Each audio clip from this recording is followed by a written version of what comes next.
Parma City Schools has become part of the national conversation about the use of Native Americans as sports teams' mascots. Parma Senior High School uses the nickname Redmen. They have going all the way back to the mid-1930s. But recently that's become an issue because residents brought up the idea of changing the name at a school board meeting last month. And tonight will be the first night of community meetings on this topic.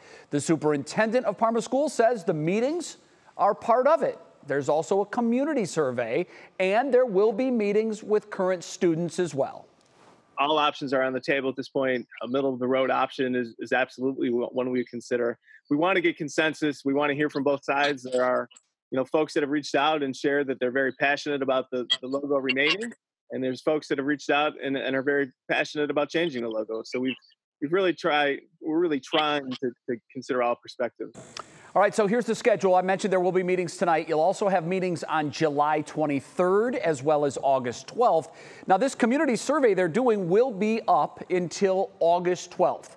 Students will have their voices heard on the issue in early September. And this is a hot topic, not just here locally, nationally, the Redskins story, which we're going to get to in just a second, but also, Betsy, Cleveland Indians. We've heard talk that the Indians are actually looking into changing their name.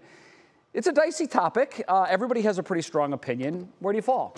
Well, I'm a graduate of Copley High School, which has the Copley Indians. So this is kind of coming around and around. I don't think a mascot is necessarily the one solo representation of a school district. It's just kind of a symbol for unity, right?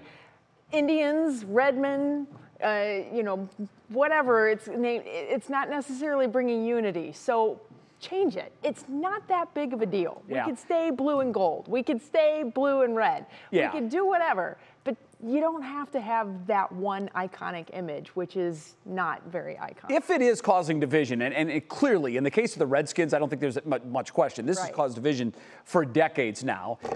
If it's causing division, these are things that at least need to be looked at. I'm glad that Parma's doing this. They're going to hear from students, they're going to hear from parents, and they've got the community survey up, and at the end of this, they'll be able to make an informed and educated decision on what to do going forward.